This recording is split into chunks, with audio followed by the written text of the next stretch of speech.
Call 396-5555. Jacksonville. He's Hacker.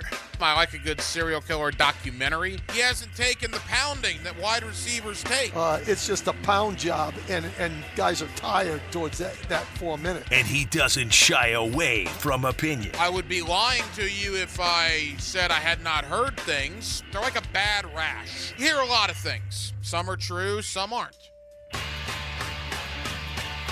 It's Hacker After Dark on 1010XL.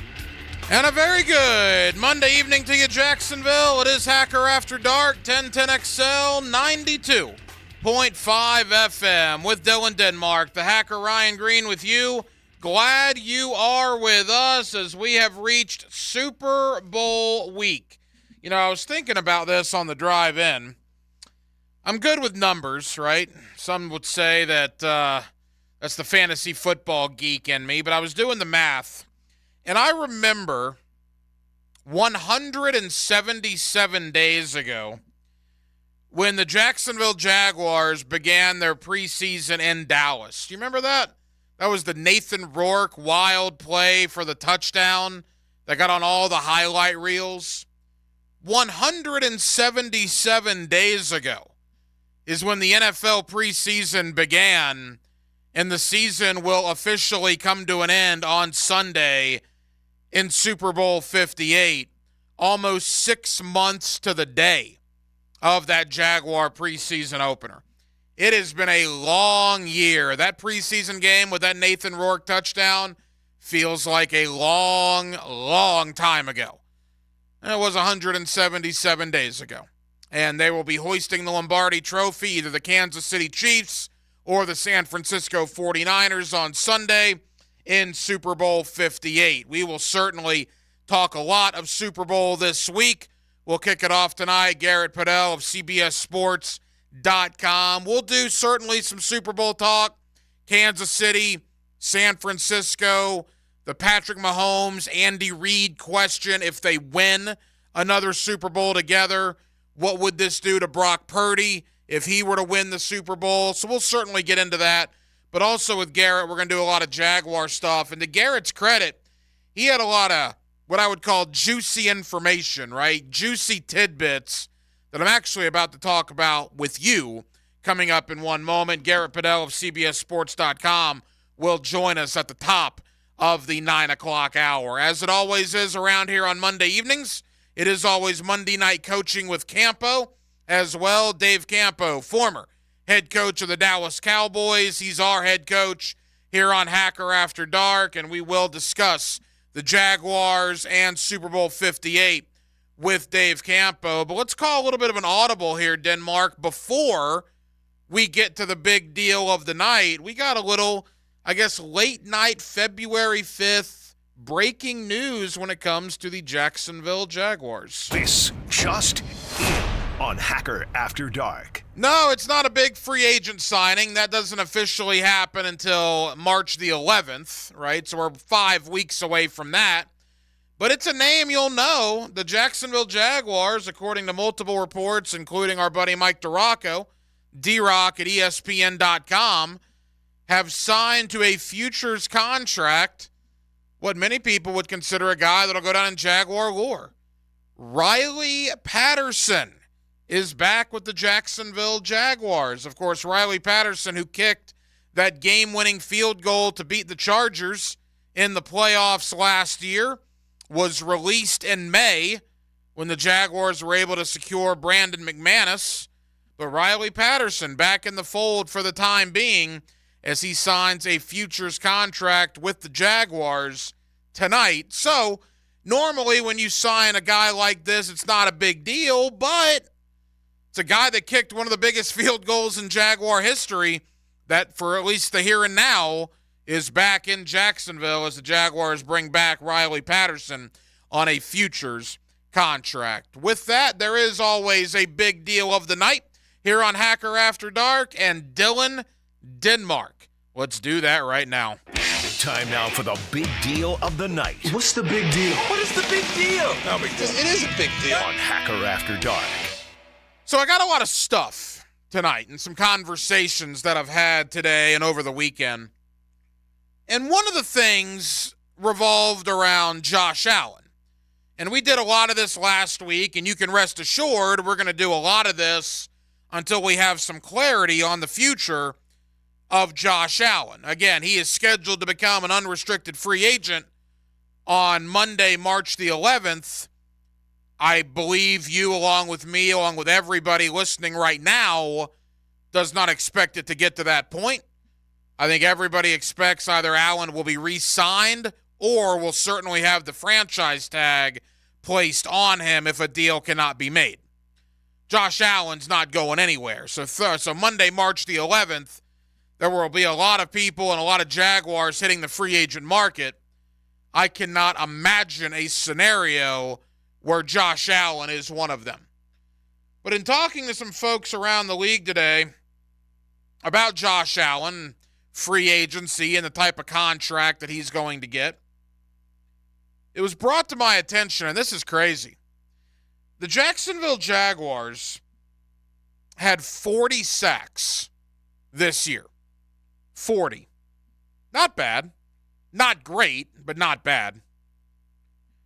Josh Allen accumulated almost 45% of those sacks. One guy had 45% of the sacks for the total defense in 2023. That is an amazing feat by Josh Allen. That is also an embarrassment to pretty much everybody else on the Jaguar defense. Honorable mention to Travon Walker with 10, but again, do the math on that. Josh Allen and Travon Walker had 27.5 of the Jaguars' 40 sacks. My Wolfson math will tell me that only 12.5 sacks this year were made by guys not named Josh Allen or Travon Walker. 3.5 for Roy Robertson-Harris, 2.5 for Foye Oluokun, Calebon Chason, a career year with 2 sacks. Sadly, that was a career year. Rayshawn Jenkins, Adam Gotsis, Antonio Johnson, and DeJuan Smoot, each with a sack. And let's not forget Andre Sisco's half a sack. And there you go. That's how you get to 40 quarterback sacks. And it got me thinking, Josh Allen, 45% of the Jaguar sacks in 2023 by himself. Can you imagine what would have happened had Josh Allen gotten hurt? Can you even begin to imagine what would have happened had Josh Allen not been healthy for all 17 games? You had one guy that got 45% of your sacks on defense. If that guy would have gotten hurt, if he would not have been available to play for whatever reason, holy moly, that would have been an incredible situation for the Jaguar defense. So that alone, I won't say I've changed my stance on Josh Allen, but it got me thinking. I said last week 17.5 is probably an outlier. Keep in mind, in 2020, 2021, and 2022 combined, Josh Allen in those 3 years had 17.5 sacks. He equaled that here in 2023. But he earned money, man. He earned a lot of money. He was the most valuable player on this team. I don't think there's any arguing that, offense or defense. Christian Kirk missed time. Zay Jones missed time. ETN was somewhat ineffective at times. Lawrence was ineffective. Calvin Ridley wasn't great. You could argue Evan Ingram, and I'll certainly listen to that argument. But Josh Allen was the best player the Jaguars had in 2023. And, we talk about the lack of pass rush, the lack of affecting the opposing quarterback. Good grief. We are just thankful Josh Allen was healthy, because after him and after Travon Walker, they had nothing in regards to affecting the opposing quarterback. Yeah, the young guys were going to develop, and we believe in the guys in this locker room, and that was all great to hear by Trent Baalke and Doug Peterson. Wonderful. Obviously, that did not come to fruition. We knew they had trouble at pass rush. You knew they had trouble at pass rush. everybody knew they had trouble at pass rush. I guess with the possible exception of the guys making the decisions. But for a team to have 40 sacks and for one guy to have 17 and a half of those, man, the Jaguars were very lucky that Josh Allen had the year he did, or it would have been historically bad for the Jaguars as far as affecting the opposing quarterback. So that's one of the tidbits tonight. Another, the Jaguars are now only the sixth team in NFL, well, I can't say history, since the year 2000. So what is that, 23 years? The Jaguars, the sixth team in the last 23 seasons that started 8-3 that missed the playoffs. I thought that was interesting. And then the draft, right? We're doing a lot of draft talk. We're going to have draft guys on this week. 54 players declared for the NFL draft as a junior or sophomore out of college. 54 here in 2023. You compare that to over 140 guys that did it in 2019, just 5 years ago. You want to talk about the power of NIL? You want to talk about the power of the transfer portal? You want to talk about the power of the COVID year and the 60-year seniors and everything you can do in college football now? I think that speaks volumes. 140 guys declared for the draft in 2019. 54 did it here in 2024. An absolutely gigantic difference. And I think you're going to see that in the draft. The more guys that I'm talking to, they talk about it being top heavy, right? Certainly some talent, round 1, round 2, round 3. Boy, when you get into rounds 4 and 5 and 6, I think you're going to see that. It's not the deepest draft. When you have 90 less guys that declared from just, say, 5 years ago, you maybe won't find the value in round 5 or round 6 or round 7 that you could find 4, 5, 6 years ago. And talking to a couple of guys that cover the draft every day, they think you're going to see a lot of draft picks being traded to next year. They think you're going to see a lot of teams wanting to get out of rounds 4, 5, and 6 and wanting to accumulate picks for the 2025 draft, which is projected to be much deeper because next year a lot of the COVID stuff will be out of the way and a lot more guys will be in the draft process. When it comes to the Jaguars, I know there's an infatuation with Jackson Powers Johnson, right, the center from Oregon. Denmark, there is no question that there has never been a more popular player from the state of Oregon in Jacksonville, Florida, than this center has been. Every Jaguar blog, Jaguar guy I have on, media colleague, has mentioned something about this center from Oregon. So I'm asking all these guys I'm having on, what about Johnson from Oregon? And boy, it's all over the board.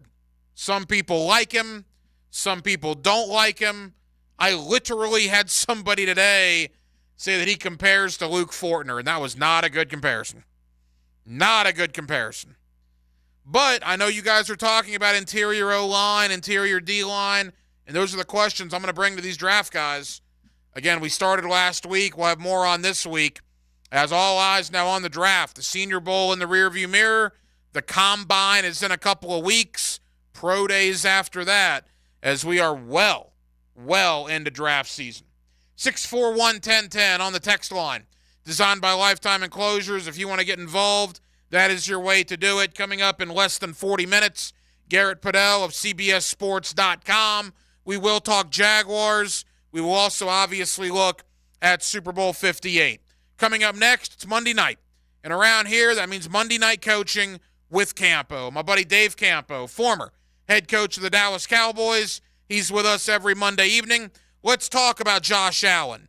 Let's talk Jaguars. Let's talk the coaching carousel, which is officially over now, right? Dan Quinn, the former Gator DC, gets the job in Washington. And how about this for a change? 8 job openings in the NFL this year, head coaching openings, 5 defensive guys hired. Raheem Morris in Atlanta, Gerard Mayo in New England, Antonio Pierce with the Raiders, McDonald in Seattle, the former Baltimore DC, and Dan Quinn in Washington. 5 of the 8 go to defensive coaches. You know what that is to me? That is a direct effect of what D'Amico Ryans did in Houston this year. You don't necessarily need to have the up-and-coming hot offensive coordinator to be your head coach. Defensive guys can get it done as well. People saw what Ryans did, and now all of a sudden, a lot more defensive guys are getting head coaching jobs. Dave Campo was a defensive guy.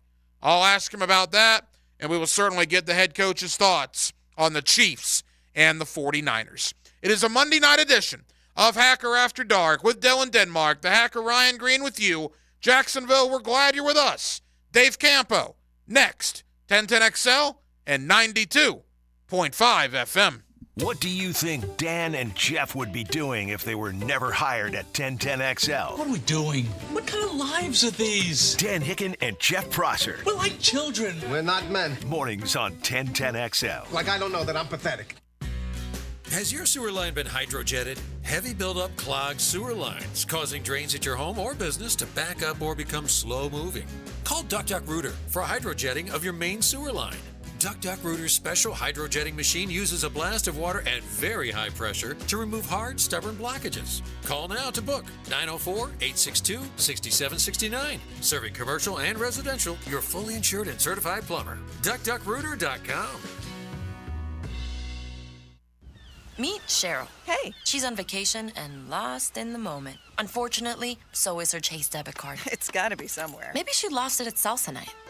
These skirts should have pockets. Or maybe she lost it at Pilates. 3 and 2 and... But she's not worried. With the Chase mobile app, she can lock her card till it turns up. Tools that help protect. One bank that puts you in control. Visit chase.com/checking. Chase, make more of what's yours. Chase mobile app is available for select mobile devices. Message and data rates may apply. JP Morgan Chase Bank, N.A. member FDIC. Join the drill with Jeff and Dan this Friday at Lifetime Enclosures on Phillips Highway. Spring is close, and that means specials on glass and screened enclosures all weekend. Drop in at Lifetime Enclosures Open House Friday through Sunday.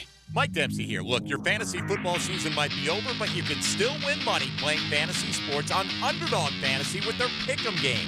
Just pick higher or lower on players' projected stats. They have a boatload of Pick'em contests to spice up the games. So act now, and you can win up to 100 times your money if all your picks hit. Underdog is so easy to play. Even easier to get started, though. Just download their app, the Underdog Fantasy app in the App Store, or visit UnderdogFantasy.com and sign up using promo code 1010XL. Underdog will double your first deposit up to $100. They even give you a special pickup higher than 1/2 total yards to use on your first pick'em entry to get you started in the right direction. Look, you know I love daily fantasy sports. It's why I play at Underdog Fantasy, and there's no better time to make money on the biggest football game of them all than right now. Sign up using promo code 1010XL. You do have to be 18 or older and present in a state where Underdog Fantasy operates. Terms apply. If you're concerned with your play, call 1-800-GAMBLER or visit ncpgambling.org.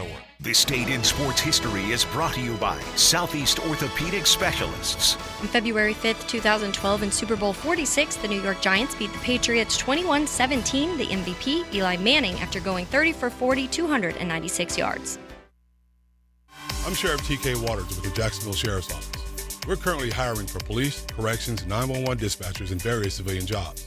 And for a limited time, JSO is offering a hiring incentive of up to $10,000 for police and corrections applicants. Details are available at joinjso.com. I invite you to apply today and start your journey as a law enforcement professional, helping us drive down crime and foster positive relationships with citizens.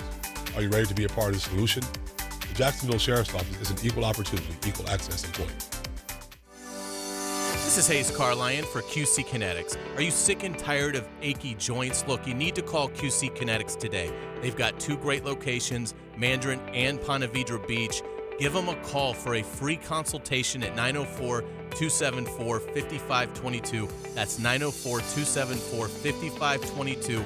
Look, the state of healthcare is always changing. It's evolving, and old ideas like steroids and surgery, they're no longer your only options. Regenerative medicine at QC Kinetics is transforming lives with innovative, non-surgical, drug-free treatments that deliver lasting results. Knee pain, back pain, shoulder pain, arthritis, injury. Don't let this pain keep you from living your best life. QC Kinetics advanced state-of-the-art treatments harness and direct your body's natural ability to restore and repair damaged joint tissue. Give them a call today, QC Kinetics, 904-274-5522. The Bulls are back in town and taking over Jacksonville. Get ready for bull bucking mayhem at VyStar Veterans Memorial Arena, February 23rd and 24th. U.S. Border Patrol PBR Jacksonville is bringing the city 2 nights of bull riding action, featuring the most electric 8 seconds in sports. Come see the toughest sport on dirt at VyStar Veterans Memorial Arena, February 23rd and 24th. Get your tickets today at PBR.com or Ticketmaster. Frank Franzi here for Stanley Pools. There's a reason so many of my friends and our listeners have had Stanley Pools build their pools and now maintain their pools, because Stanley Pools truly cares about their customers. Stanley Pools is locally owned and has been serving our community for 35 years. For all of your pool needs, call Stanley Pools at 269-7277. That's Stanley Pools, a family tradition of fine swimming pools. 269-7277, or find them online at stanleypoolsfl.com. Get Gators play-by-play on 1010XL, brought to you by Farah and Farah, exclusive injury law firm of the Jacksonville Jaguars. And Renewal by Anderson, the official window and door replacement partner of the Jacksonville Jaguars. 1010XL is presented by Farah and Farah, exclusive injury law firm of the Jacksonville Jaguars. Protecting you and your family. Call 396-5555. Jacksonville. Let's ring up another guest on the All-Pro Roofing phone line. Back here on 1010XL and 92.5 FM in the city of Jacksonville, we are glad you are with us. What started in early September ends on Sunday. Super Bowl 58, the Kansas City Chiefs and the San Francisco 49ers out there in Las Vegas, Nevada. Let's break down the Super Bowl. Let's break down the coaching carousel, which was a lot different in the NFL than in recent years. Let's also touch upon some Jaguars as well with my buddy Dave Campo, former head coach of the Dallas Cowboys. It's always Monday night coaching with Campo right here on Hacker After Dark. Coach, how we doing? Doing great. Of course, kind of a slow weekend with no football, but I did get a chance to watch Kansas basketball beat number 4 in the nation, Houston. So I had a little something to watch, and I'm not a big Pro Bowl watcher. So I'm old school, watching the game rather than a bunch of guys running around. And listen, especially, Hack, when Dan Orlovsky, who was a backup quarterback in the league for 11 years, is now a broadcaster, beats all of the Pro Bowl quarterbacks in the throwing contest. Yeah, I saw that. For people that didn't see it, Orlovsky goes out there in a suit and tie, basically, in that precision passing drill and scored more points than every Pro Bowl quarterback that was out there. That might have been the highlight of the weekend, no question about it. Coach, let's talk about briefly some of the Jaguars that were down there, and obviously it revolves around Josh Allen. We're getting close to the franchise tag situation. We're about 3 weeks away from the franchise tag that could be handed out to Josh Allen. He says he wants to be in Jacksonville, although he also said that they need to talk, meaning that they really haven't talked yet about an extension.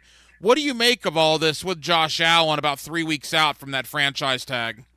Well, again, I think that's a mistake. I think that they should at least be talking. Now, we don't know for sure whether or not that's just posturing and, all that kind of thing. I would think that they would have at least called and say, hey, look, we're gonna get something done. Let's work on it, and we'll come up with an equitable situation. But if they're not talking to him, that brings the tag into the picture, and then you can always get a deal done. But I think that they would be better off, in my opinion, of signing him and then try to work out maybe the franchise tag with Ridley or something like that.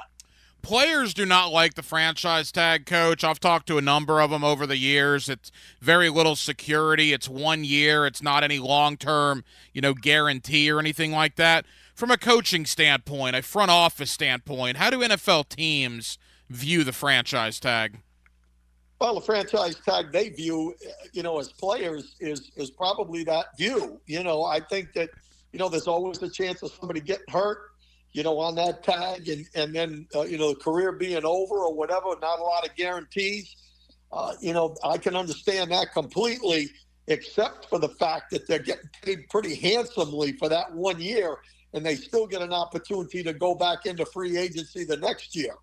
But from an organizational standpoint, that's just a tool, that can be used. For example, if they franchise Josh Allen with a wink and a smile, they can still get that deal done before the end of the year, and it just gives them some more time. So it's just a tool for the franchise, but again, the players are not real happy with it because of the longevity situation. Head coach Dave Campo here with us on Hacker After Dark. Coach, final Josh Allen topic. I brought this up last week. Josh Allen in years 2020, 2021, and 2022 combined for 17.5 sacks.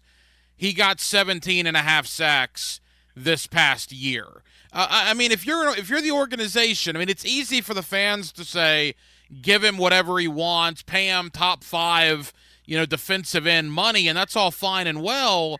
But if you're the organization, don't you have to at least consider that Josh Allen had his best year by far and away of his career, and that might be an outlier? Well, I would look at it this way. I think you really have to compare what he did this year with what's out there if you're going to try to get somebody else, and also where he fits within the top guys, because there's reasons, for example, of not getting a bunch of sacks in a given year. I think the addition of Trayvon Walker helped him. I think that changes the dynamic. I don't think he had anybody on the away from him to kind of merit some guys looking at him. And this year you had the two guys that combined for an awful lot of sacks. I think that helps. I think there's an urgency, definitely, that, this is a big year. But, I think there's a little trepidation with it. But in reality, I don't think it works that way. I think you really have to look at the guy and say, hey, what is he worth to us? And what are we willing to pay for him, regardless of what he did 2 years ago? He did it this year. And if we've got to look at not letting our best players out of here.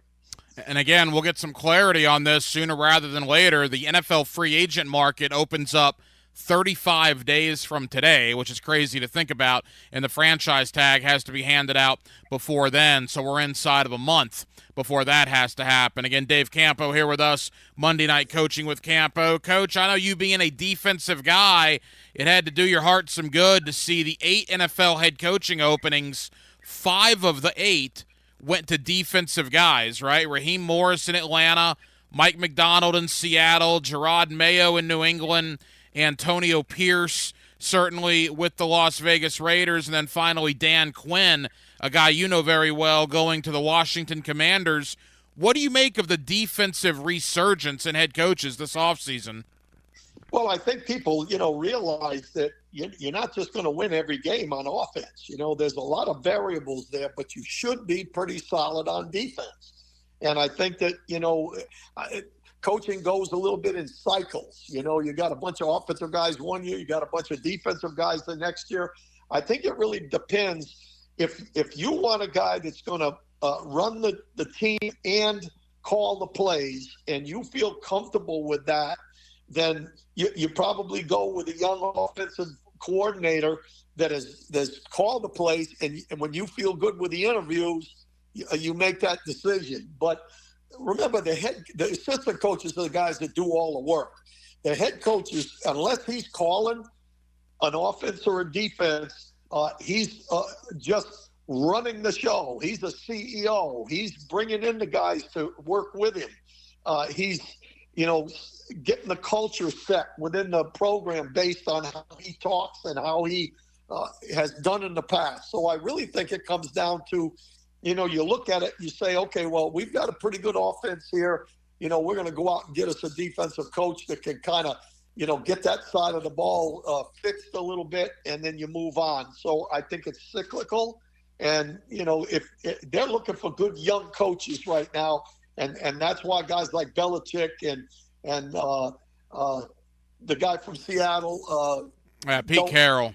Pete Carroll don't get in right now. It's a young man's game. And, I think it goes from cycles from year to year. And perhaps it's just a coincidence, but D'Amico Ryans comes on the scene, had just recently played not all that long ago, was a D coordinator in San Francisco, gets the job in Houston, and is going to be the coach of the year. And now you see Gerard Mayo. Now you see Antonio Pierce. You mentioned a copycat league. I wonder what D'Amico Ryans did in Houston, if that affected some of these decisions. I don't think there's any question.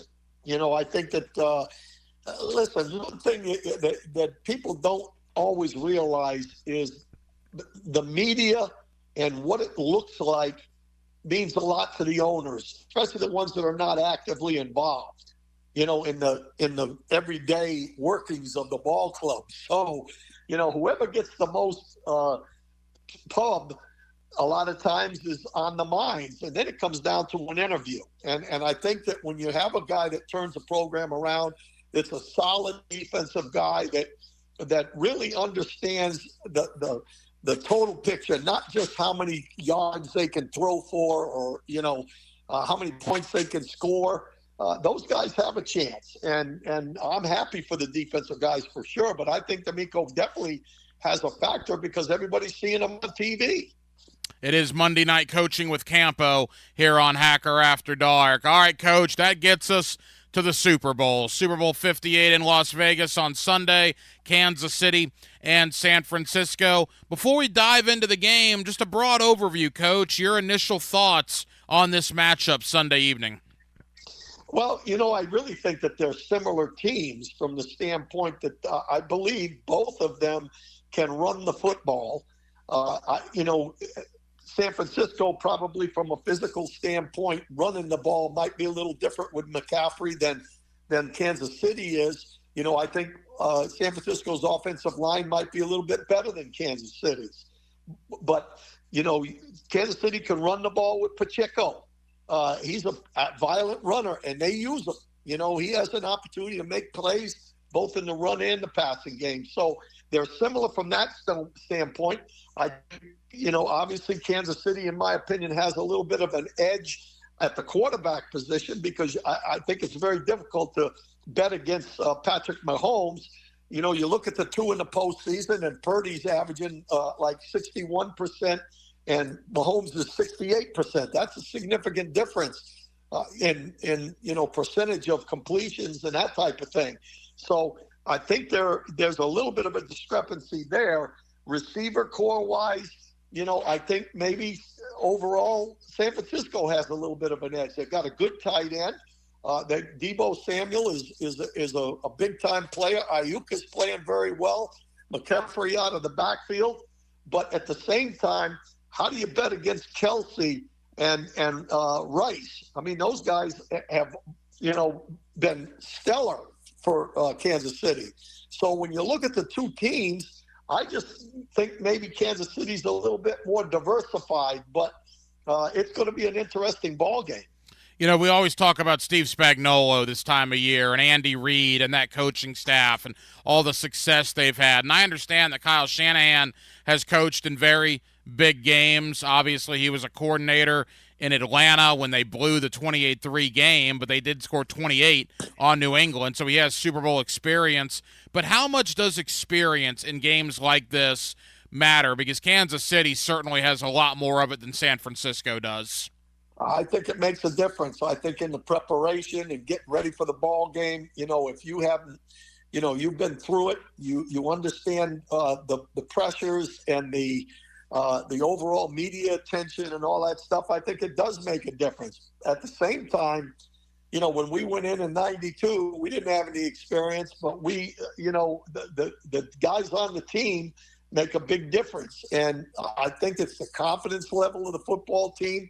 I think, the experience of the head coach makes some difference. But when it's all said and done, it's the team that's ready and makes the least amount of mistakes in those ball games. You start talking about 3 Super Bowl rings for quarterbacks. Mahomes is already in rarefied air, and it will just continue. I mean, he would join the likes of Bradshaw, Montana, your guy, Troy Aikman, obviously, Tom Brady as 3-time Super Bowl winners. I mean, what is your thought on Mahomes? And clearly, Coach, he looks like he's had a chip on his shoulder the last couple of weeks. He's looked very determined in wins over Buffalo and Baltimore to get to this point. Well, there was some chatter going on around that maybe Allen from Buffalo and Lamar Jackson was better than he is. And so I think that chip was on the shoulder from that standpoint. But it's what he's done since he's been in the league, it's hard to bet against him. He's one of those guys that just seems when things are on the line, he doesn't get rattled. And he finds a way to get the job done. And to me, that's a big factor. You know how I feel about the quarterback position, how important it is. I think that, for example, I think he begs guys to blitz him.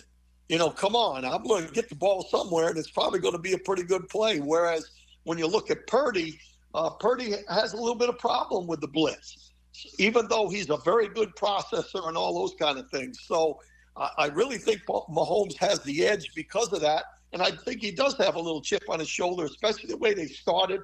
They started a little bit slow, and now they're running on all cylinders. And I think that makes as big a difference as anything.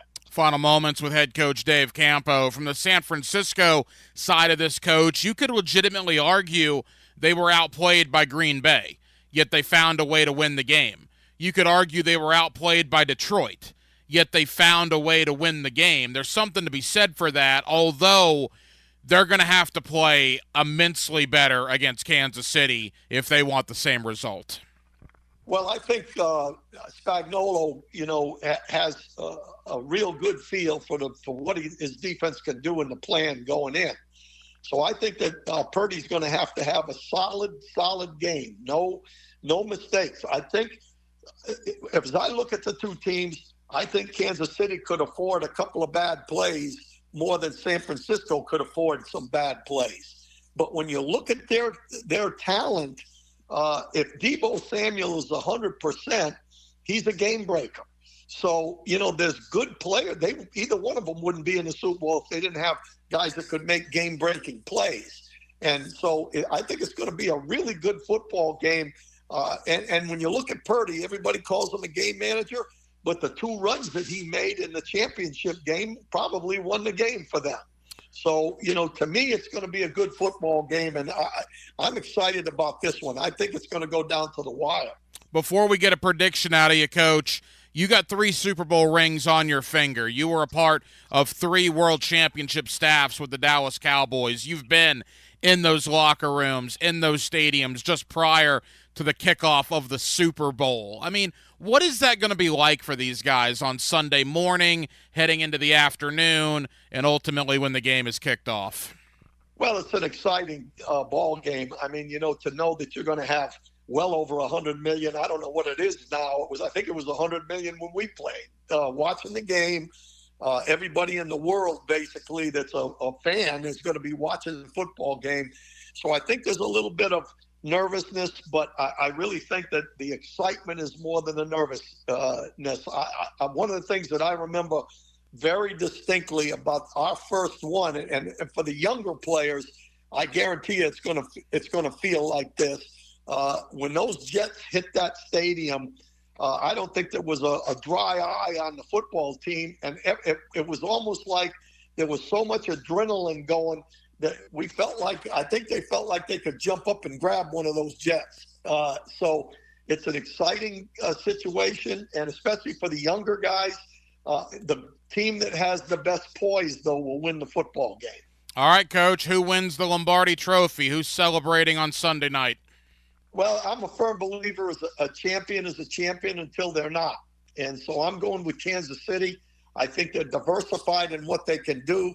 I really do think that there's a big plus for Andy Reid and Spagnuolo on defense.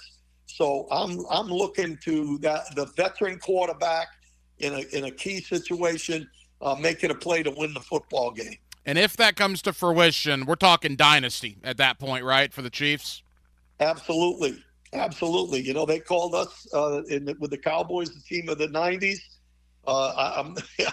This team is, for the last 5 or 6 years, has been as good as any. in football. So it's going to be an interesting finish. Our head coach here on Hacker After Dark is my buddy Dave Campo. He's with us every week here on 1010XL. Coach, enjoy the ball game. We'll be back next week to review what we hope is a great Super Bowl 58. Appreciate you, my friend. Always enjoy it, Hack. You have a great weekend, and let's see what happens, and let's hope that the team sitting right here in Jacksonville is going to feel like this next year. Turn on the radio. In your car, 92.5 FM and 1010 AM. Would you like to drive for a while? In your house, at the beach, on your phone, at the gym, on vacation, out of town. Well, everyone knows that. Download our free 1010XL app for all smart devices. Credit for everyone. 500 vehicles in one location. 30-day exchange program. If you want it all, get it all at Arlington Toyota Pre-Owned. Right now, just $500 down and only $288 per month gets you a pre-owned 2021 Toyota Corolla. Or you choose a pre-owned 2021 Camry, RAV4, or Tacoma for just $500 down and $388 per month. Plus, Arlington's Credit for Everyone program and 30-day exchange program. Save thousands and shop arlingtontoyota.com today. Men, suffering from erectile dysfunction or PE? Frustrated taking pills that don't work? Here's a message from Prime Men's Medical Center. I'm Dr. Simovitz. Prime Men's Medical Center offers breakthrough treatments with men lasting longer than ever without pain or surgery. Call now. Your consultation and first treatment are free. You'll see instant results right in the office. Call Prime Men's Medical Center now. 904-664-8217. That's 904-664-8217. Bueller Air Conditioning presents Are You Cool? Today's lucky contestant, a coffee filter repairman from Jacksonville Beach. Meet Dave Carvelis. Great to be here, Pat. No time for chit-chat, Dave. Here's your question. Your AC has been acting up. Do you A, ignore it and hope it gets better on its own? 2, take off all your clothes when you watch TV and hope that does the trick? Or C, call Bueller Air Conditioning? Oh, jeez. I do like to sit around with no pants on. 5 seconds, Dave. I'll say C. Call Bueller. That's right, Dave. A quick call to Bueller will have our expert AC technicians at your door, usually the same day, to make sure that you are cool. Can I still watch the game with no pants on? It's America, Dave. Knock yourself out. Stay cooler with Bueller. Visit BuellerAir.com. Hello, I'm David Ray, CEO at Goodwill Industries of North Florida. A huge thanks to the players for helping us remove barriers to employment through training, education, and career opportunities. Only 36 more days to the players. Valentine's Day shopping shouldn't be hard, and 1010XL makes it easy with gift ideas from Peterbrook Chocolatier, Beard's Diamonds, and Spencer's Designer Florist. Happy Valentine's Day. Go to 1010XL.com now. Hi, everybody. Mike Dempsey here for Awaken 180 Weight Loss. This Sunday's the big game. Look, don't blame me. This would be much easier if I could say this has finally come. Parties, football, libations, food, all the festivities we welcome every February. The question is, what if you're trying to lose weight but still enjoy watching the with friends? The answer? Nothing. As I've told you before, Awaken 180 is built for real-life scenarios. The reason Awaken 180 is now in their 9th year and growing nationally, the program works. Eat wings and meatballs while watching the Super Bowl.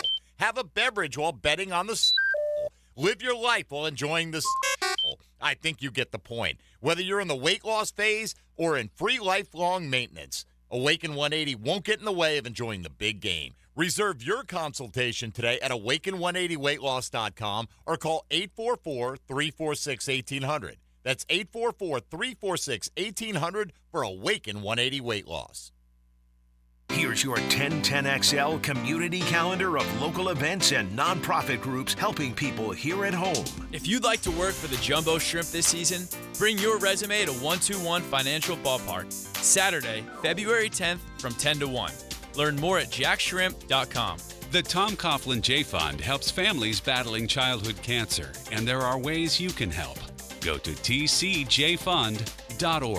The 5-Star Veterans Center of Jacksonville is the place homeless veterans can go to recover, recharge, retrain, and reconnect. Learn more at 5starveteranscenter.org. City Rescue Mission provides life-changing support for the homeless. Find ways to get involved at crmjax.org.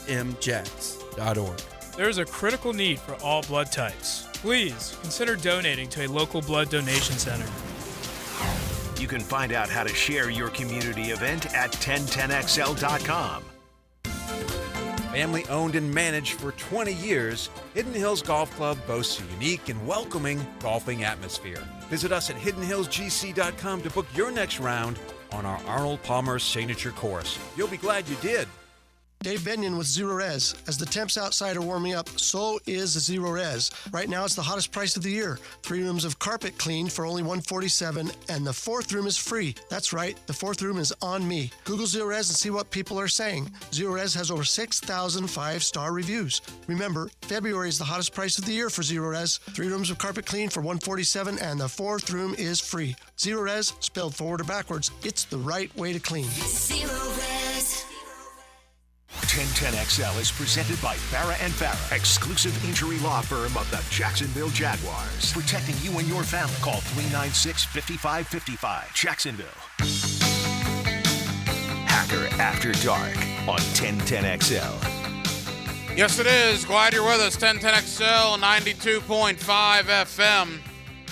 Oh, the controversy in Super Bowl 58 is already well underway. People are saying, oh, this is going to be rigged for Kansas City. They want the confetti falling when Travis Kelce embraces Taylor Swift on Sunday in Las Vegas. So apparently, the Kansas City Chiefs this week get to use the nice plush accommodations that the Las Vegas Raiders get to use during the year. Beautiful state-of-the-art practice facilities, beautiful area. They got it all for the Chiefs. Practicing, ironically enough, in their arch rival's house there, the Raiders. Meanwhile, San Francisco, the stepchild of this game, has been outcast to the University of Nevada, Las Vegas, and is having to use the UNLV stuff, which apparently has not met their liking, as San Francisco reportedly has had issues with the field out there at UNLV, and they are not happy with it. So you can tell this stuff is going to just keep matriculating all week. Not that the Chiefs need any help, but yeah, it would be a fairy tale ending, right? For Taylor Swift to be on the field as the confetti is falling in the arms of Travis Kelce and Jason Kelce and that whole family and Patrick Mahomes and this, that, and the other. You know, I am not a big 49er fan. In fact, after they absolutely humiliated the Jaguars, I'm really not a big 49er fan. But I'm tempted just to root for them to avoid that. That would be awful, right? I'm so over the Taylor Swift, Travis Kelce stuff. Even though, I'll tell you this much, I've discovered that podcast that Travis does with his brother, Jason Kelce, and I'm become a fan of that. The New Heights podcast, I really like that. I'll tell you who's a big fan of that is my wife. H Squared loves herself some Travis and Jason Kelce. And she's not a Swiftie. She actually doesn't really care that much for Taylor Swift. But all she's talking about is the New Heights podcast with Travis and Jason Kelce, and she's listening to it every Wednesday. I'm just like, good grief, honey. She wants me to get her a T-shirt for that podcast. I'm like, man, whatever. But it is interesting that the Chiefs get the Raiders, the NFL caliber practice facility. 49ers get UNLVs. Yikes. So I thought that was odd. I'll tell you another odd story making the rounds today in the National Football League. Diana Rossini, very well-respected NFL reporter, was with ESPN for years, is now with The Athletic. She was talking about all the head coaching vacancies being filled now, right? 8 jobs were open. 8 jobs have now been filled. Dan Quinn got the job in Washington. One of the guys that did not get a job that interviewed for a lot of them was Mike Vrabel. You guys remember Mike Vrabel very well. He ended your season 29 days ago. 6 years in Tennessee. I believe he won 54 games. Got to an AFC championship game. Was the NFL Coach of the Year, 2 years ago? I love Mike Vrabel. But you want to talk about a weird story. Get a load of this from Diana Rossini earlier today. Quote, I don't think there was a fit for him when asked about Vrabel and why he didn't get a job. I don't think he sat in front of any owner who thought that his style was going to work for what they were looking for. I had a general manager, this is Rossini talking, I had a general manager at the Senior Bowl who mentioned to me Vrabel's physical build, that he's a very large human being and can be very intimidating to people in an organization that are going to be part of these decisions. And that is a factor. Are you kidding? I hope that GM had some brown water and was messing around. Because Mike Vrabel is a huge guy, a former NFL linebacker, that is, quote, intimidating to some decision makers, and that played a factor in the process. Happy the Lions didn't have that mindset when it came to Dan Campbell. I've often said, Denmark, if you have a battle royal with all 32 NFL head coaches, Dan Campbell's going to be left, Mike Vrabel's going to be left, and may the best man win. Now Dan Campbell's got an easy time of it. He's going to throw everybody out that Vrabel's not a head coach. But I truly hope that's not the case, that somebody's physical build, being essentially too muscular, right, too big, is going to play and weigh on the mind of these NFL decision makers. Yikes. But again, Rossini said she heard that from a GM at the Senior Bowl.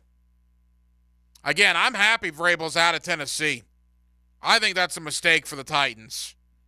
Now, Titans media, Titan fans, you would think Brian Callahan is a combination of Vince Lombardi and Bill Belichick and Andy Reid. They think they have the best guy on planet Earth. And good for them, right? Off-season is the month of hope, as we talk about and will continue to talk about. Everybody's hopeful right now. Reality sets in September. So let our brethren in Nashville have their hope. But to me, they're way over the top on Brian Callahan, a guy that's never been a head coach, when you fired a guy in Mike Vrabel that was coach of the year just 2 years ago. Garrett Purdell, CBSSports.com, talking more NFL coming up in less than 10 minutes. Quickly before we get to Garrett, Florida basketball over the weekend figures, right? That figures. You have an absolutely gigantic win over Kentucky in Rupp Arena in overtime, coming off an emotional overtime win against Georgia. You're riding high. You're 5-3 in the conference, 15-6 overall. Todd Golden's biggest win as the Gator basketball coach. And what do? You go into College Station to play an average Texas A&M team, and you're up 10 in the second half, and you completely blow it. You completely blow it. You don't get off anything resembling a good shot with 30 seconds left, and A&M beats you by 1. Absolutely ridiculous. But what I've found, Denmark, is I've become more an objective broadcast journalist in my old age. I like looking at fans' reactions to losses in particular. And Gator fans were saying how the game didn't matter. It doesn't matter. You got that quad 1 win. Yeah, we beat Kentucky. The loss to A&M doesn't matter. Doesn't matter at all. Oh, yeah? Doesn't matter, huh? By the way, those same people 20 minutes prior were talking about what a big win this was going to be. Big resume-building victory. So in 20 minutes, you go from a big resume-building victory to the game doesn't matter? That's what makes sports great. Whatever makes you sleep better at night. All I know is this. Florida basketball squandered a huge opportunity on Saturday. Whether the game, quote, mattered or not is up for you to decide. What I'm telling you is that the Gators had a huge opportunity to win a conference road game, and they absolutely blew it. Blew it. And we'll see what happens. They don't play again until Saturday when Bruce Pearl and the Auburn Tigers come to Gainesville, Florida. 1 hour down, 1 hour to go, Jacksonville. We are with you until 10 o'clock tonight. We're glad you're with us. It's Hacker After Dark on 1010XL and on 92.5 FM. Coming up next, Garrett Podell, CBSSports.com, out in Vegas. Let's talk Jaguars. Let's talk Super Bowl 58 and more.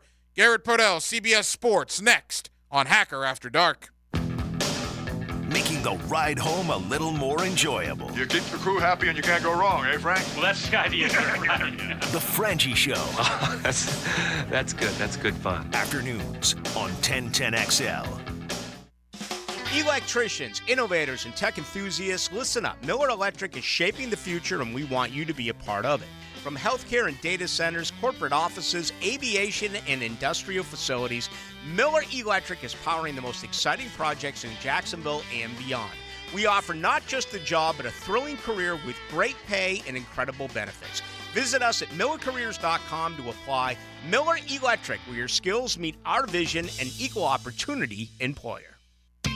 Is your roof showing signs of wear and tear? Well, don't wait for problems to escalate. Call Universal Roofing Contracting today to schedule your complimentary roof inspection. Right now, get 15% off roof replacement or repairs, plus flexible financing. This offer expires February 29th and restrictions apply. Universal Roofing Contracting, proud partner of the Jacksonville Jaguars. License number CCC 057165, CBC 1258484. UniversalRoof.com. Pizza's here. Oh, great. I'd love some, but I'm worried about my stomach issues. If you're worried about having diarrhea, gas, bloating, stomach pain, or loose, oily stools, it may not just be stomach issues. It could be a condition called exocrine pancreatic insufficiency, or EPI. With EPI, the pancreas doesn't release enough enzymes to break down food, but EPI is manageable. Use the symptom checker on identifyepi.com and talk to your doctor. That's identifyepi.com. Sponsored by AbbVie. Make a crucial catch against colon cancer. Hicken here for the Borland Groover Foundation. If you're 45 or older, the ball is in the red zone to get screened. The key to surviving colon cancer, early detection and prevention. 45 is the new 50.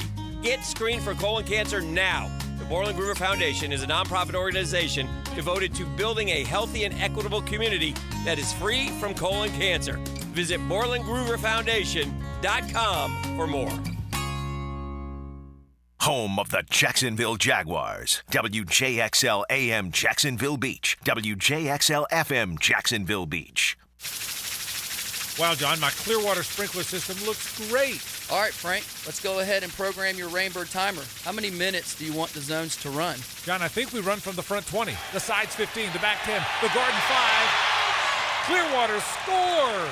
Well, that's a first, Frank, but you're the boss. Clearwater Irrigation. We can't sing a lick, but we sure are good at sprinklers. And drainage to ClearwaterJacks.com. Hey, this is David here with Royal Pest Services. Do you have that room in the house that is just too cold in the winter and just too hot in the summer? To learn about our pest-rated insulation, visit RoyalPestServices.com or call 886-2847. Instant Keys. You don't have to go to the dealer. Instant Keys comes to you. For lost or broken keys or nearly any make and model of vehicle, call 722-1111 for Instant Keys Locksmith Service. Dave Binion here with my son Ammon, who is the air duct cleaning manager at Zero Res. So Ammon, you may notice a little rattle in my voice and some puffiness in my eyes. That's because allergy season is coming on.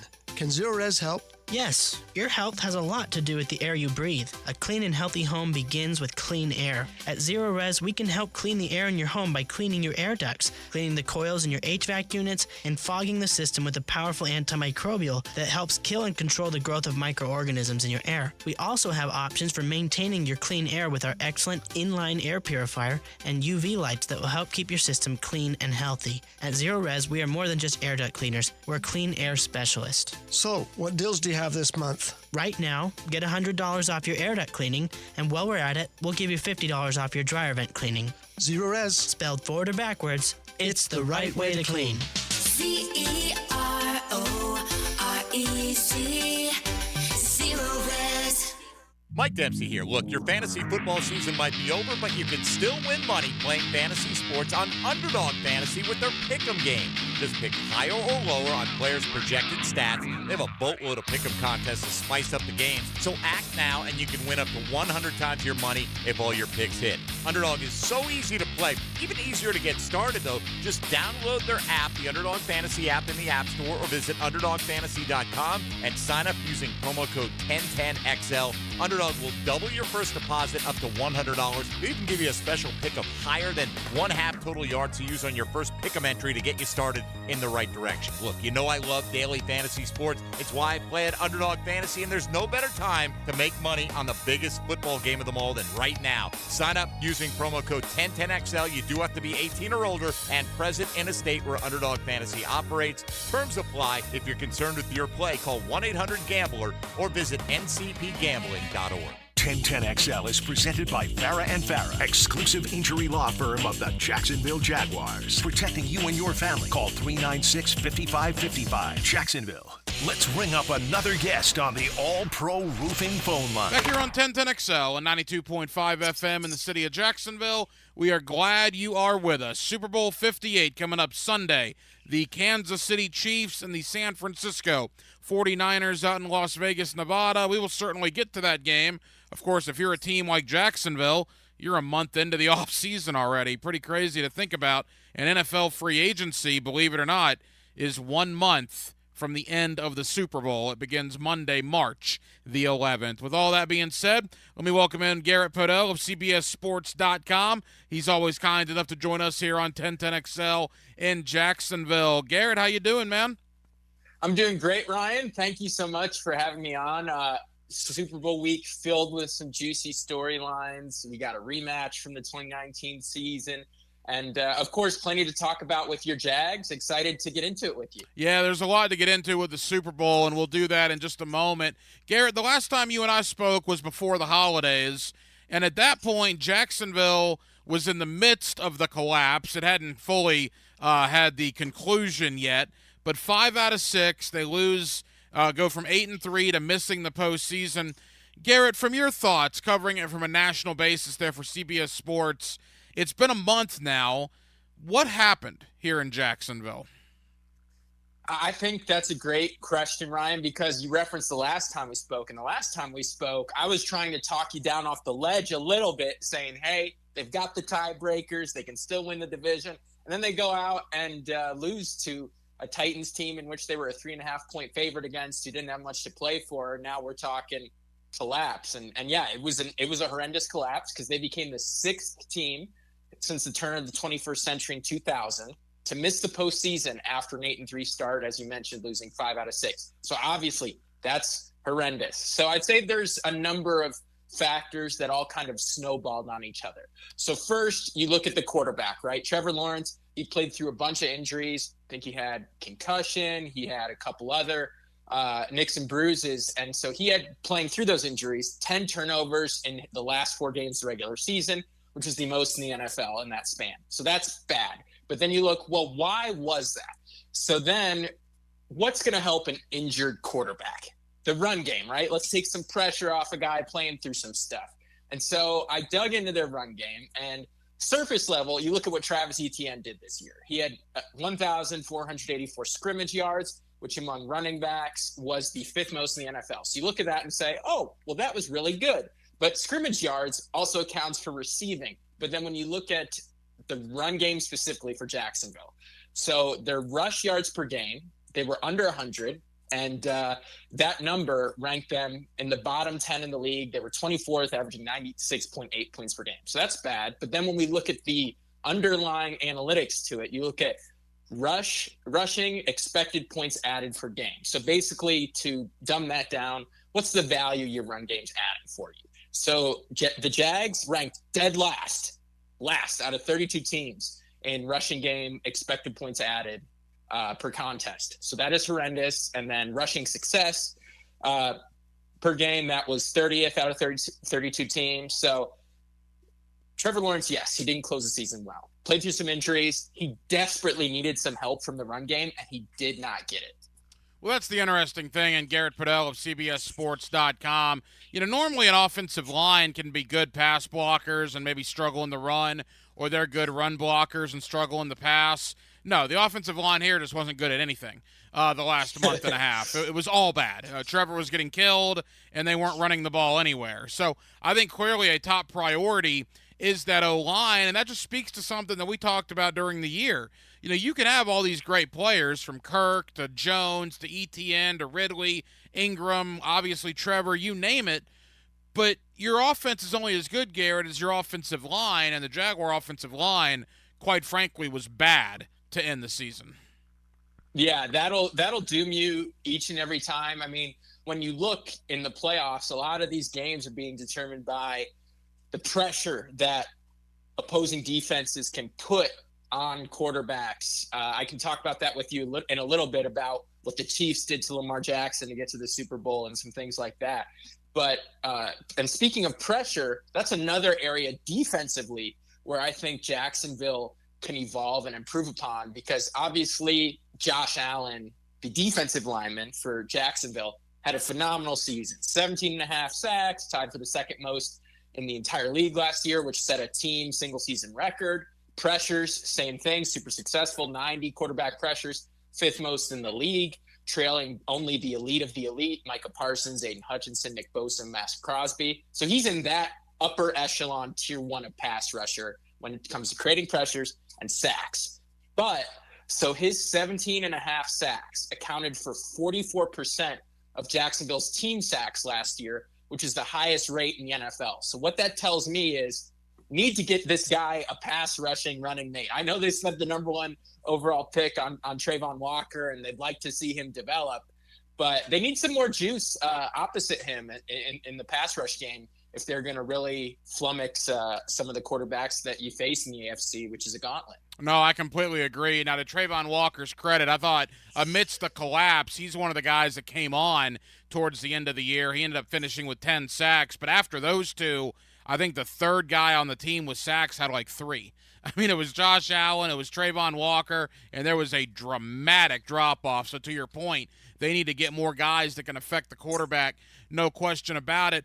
Garrett, in the AFC South this offseason, we've seen a new head coach in Tennessee and Brian Callahan. The Jaguars brought in a new D coordinator in Ryan Nielsen. Let's spend 1 minute with each of those. First to Nielsen. Now, I'm not going to ask you to break down the X's and O's of the Falcon defense last year, but the Falcon defense did affect the quarterback. They got a lot of sacks. So Ryan Nielsen coming to Jacksonville, replacing Mike Caldwell, who was fired at the end of the year, that should get fans fired up, I think, that this is an aggressive mindset, and he's going to bring an aggressive style defense here to Duval County. Yeah, I thought that was a home run hire, Ryan, because of exactly what you said. The pass rush for the Falcons, it improved tremendously. You credit some of that to Nielsen, some of that to Atlanta spent a ton of money in the offseason on bringing in improved, upgraded defensive personnel. You look at safety Jesse Bates, you look at defensive lineman David Onyemata, Caden Elis, on down the line. They really upgraded in personnel. But yeah, I think Atlanta took a big step forward with Nielsen at DC, and I thought that was one of the top guys that they could have hired in terms of coordinators who were available this offseason. So if I'm a Jacksonville fan, I'm pretty excited about the hire. And like you said, it comes down to also what does the coordinator have to work with? And Atlanta really restocked Nielsen's cupboard last offseason. And so Jacksonville, I feel like, definitely needs to do the same. Garrett Padell of CBSSports.com. Of the 8 head coaching openings in the NFL, Garrett, 5 were defensive guys that were hired. It was a drastic change from what we've seen, right? The up-and-coming offensive guy, well, that was no longer the case, at least this coaching cycle, with the exception of a couple of spots. One of those spots was Tennessee, Jacksonville's arch rival that ended the Jaguars season about a month ago. They fired Mike Vrabel, which, quite frankly, I couldn't believe, and they hire Brian Callahan. And what's interesting about that, is you watch Titans media and Titan fans on social media, and they think Brian Callahan's the greatest thing on earth. And then I got national guys on my same timeline basically saying, you fired Mike Vrabel for Brian Callahan. I mean, what's your thought on that hire in Nashville? I think, Ryan, I'm not going to come in here sounding like Stephen A. Smith with you on this. I'm probably going to be a little bit more in the middle because Callahan does deserve credit for helping scheme up what the Bengals did in 2021 and 2022 with a healthy Joe Burrow, in which, their offense had the highest completion percentage in the NFL, the highest quarterback pass rating in the NFL. They were tied for the second most passing touchdowns in the NFL in the last 2 seasons, excluding this 2023 when Burrow was healthy. So I think some of that, comes to Callahan's credit. Now, of course, Zach Taylor's the one calling the plays, but at the same time, we've seen some other coordinators make the rise to head coach and begin calling plays as a head coach, and that work out. I think he's a solid hire. Vrabel was clearly very successful in Tennessee, and I think you read some of the stuff that's getting reported about Vrabel's departure, and a lot of it seems to stem from disagreement with player personnel and roster building between Vrabel, potentially Ran Carthon up in Tennessee.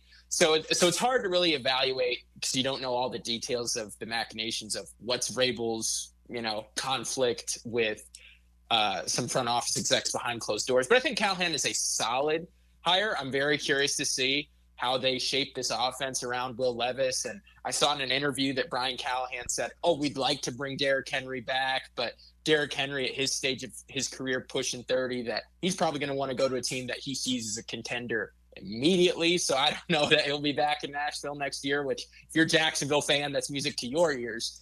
I think it's a solid hire, but I'd put it in the wait and see just because I'm curious to see who is Will Levis throwing to in 2024 and sort of what's their offensive ecosystem looking like without Derrick Henry. Yeah, the absolutely crazy thing is you look in the AFC South, now Doug Peterson is the longest tenured head coach, and he's going to be entering year 3. You got Steichen and D'Amico Ryans will be entering year 2 with Indy and Houston, and Callahan will be in his first year in Nashville. That's the way the NFL is now, man. It is a quick turnaround for these head coaches if you don't produce.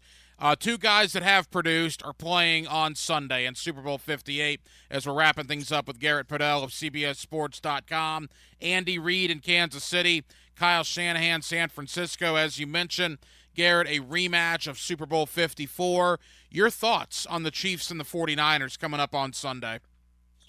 I'm really excited for the chess match between Kyle Shanahan and Steve Spagnuolo, the Chiefs defensive coordinator. I actually had a piece come out today about what Spagnuolo has done with the Kansas City defense this year and how Spagnuolo is a 3-time Super Bowl champion defensive coordinator with the New York Giants when his squad stopped the 18-0 Patriots in the Super Bowl back in the 2007 season, and then the 2 with Kansas City in 19 and last season. And I made a case today for CBSSports.com that this Kansas City defense that Spags has now could be his best ever that he has coordinated, based on the points they allow, the different blitz packages that they run, their ability to be multiple. 1 week they're blitzing like crazy, like they did against Lamar Jackson and the Ravens. First 2 rounds of postseason, not really blitzing much at all against Tua Tagovailoa and Josh Allen. So I would love to see that matchup against what Shanahan is doing with Deebo Samuel, the best running back in football, Christian McCaffrey, Brandon Ayuk, who was a second-team All-Pro, George Kittle was a first-team All-Pro, and sort of how that chess match evolves, the different personnel grouping Shanahan uses, getting Kyle Juszczyk involved at the fullback spot, but also sometimes lining him up at wide receiver, tight end. That is, to me, must-see TV, Chiefs D versus 49ers O. And then, of course, you have Patrick Mahomes on the other side. So it's going to be an incredible matchup. And that's the thing with Mahomes and Andy Reid. I mean, Garrett, if they win on Sunday, obviously they still won't have the numbers of Belichick and Brady. And I don't know if anybody will ever get to 6 like Belichick and Brady got in New England. But good grief, man, if Reid and Mahomes get their 3rd one, is there a conversation there that they're, right in the conversation with Belichick and Brady as the greatest head coach / quarterback combo of all time? I'm really hesitant normally, Ryan, to go there. But given all the success they've had, I mean, every single season and Mahomes being the starting quarterback since 2018, they at least make the AFC title game. And Mahomes is he'll be 29 next September. So this man is not even 30, and he could be halfway to what Belichick and Brady accomplished in New England. I think we have to start having the conversation, to be honest with you. Just the way that, I think this season in particular has really shown what Mahomes can do when it's not all right. And what I mean by that, this was year 2 without Tyreek Hill. They won the Super Bowl in year 1 without Tyreek Hill last year, but this year, the wide receiver group led the NFL in drops per game among wide receiver groups in the NFL in the regular season. Outside of Travis Kelce, you had the developing Rashee Rice, who's a second-round pick out of SMU, who's played really well this year, and a player I actually got to scout at his pro day out here in Dallas when he was coming out of the draft. He's a great player, but struggles at wide receiver, Kadarius Toney drops, and here they are in the Super Bowl. I think the conversation is definitely needs to be had if they win this game, and they're at 3, and Mahomes is 29 years old. Garrett, who wins the game on Sunday? Who's hoisting the Lombardi Trophy Sunday night? Ryan, I think when you look on paper, you look at all these different metrics, and a lot of analytics point the 49ers' direction. But at this point, Mahomes, to me, has earned the benefit of the doubt that I just don't want to be on the record betting against him. And plus, if you read my piece on CBSSports.com about what Spagnuolo's doing with the Chiefs' defense, that defense with Mahomes on one side, I can't count out the Chiefs. Give me Kansas City. I tend to agree with you. I think that's the way I'm leaning as well. Garrett Padell of CBSSports.com. Garrett, you mentioned some of your stories that are already out. You got some coming up, certainly, as we get closer to kickoff. Tell the good folks here in Jacksonville what they can look forward to there at CBSSports.com. Absolutely. Well, I have 2 that are out today that you can go find on CBSSports.com. One is how Chiefs DC Steve Spagnuolo has engineered another Super Bowl caliber defense that could be his best yet. So that's a deep, in-depth look at the Chiefs D. And then we have, has Brock Purdy finally shed the game manager label? Or does the 49ers QB need to defeat the Chiefs in the Super Bowl to do that? So I kind of did, there's been some hot takes about, is he game manager, is he not? So I did, here's the case for, here's the case against, and a little conclusion to where you can kind of interpret both sides of the argument and kind of see where I land on it. And then you can make your own analysis from there. But I think those 2 are ones that people may find interesting. And then later in the week, I've got some stuff for Friday that's going to be a deep dive breakdown, what I alluded to earlier, a head-to-head analysis of Spags D, Shanahan's O, which play caller has the edge. So that's going to be Friday. Going to have some bold predictions Friday. And on Saturday, I'm going to have 2 stories, one breaking down 3 reasons why each team could win the big game. Beautiful. Garrett Podell of CBSSports.com. He's one of our favorites here on 1010XL. Garrett, I know you're busy this week. Really enjoyed the conversation. Let's do it again right around free agency time, and we'll see what's happening here at that point with the Jacksonville Jaguars. Appreciate you, my friend. Absolutely. Thank you so much, Ryan. Enjoy Super Bowl week. Now you can watch 1010XL. Oh, you've worked in television? No, but I watch a lot of it. Search 1010XL Video, all one word, on YouTube to watch shows, podcasts, and more. Rick Ballou for Carlson Dental. I've been telling you this for quite some time because it's true. I hate going to the dentist, or at least I used to hate going to the dentist. I had total anxiety, and then I tried sedation, light sedation for cleaning and deep sedation as well for cavities and root canals. Folks, it's an incredible experience. So don't be nervous, don't be scared. Go to CarlsonDentalGroup.com. That's CarlsonDentalGroup.com for all of your dental needs.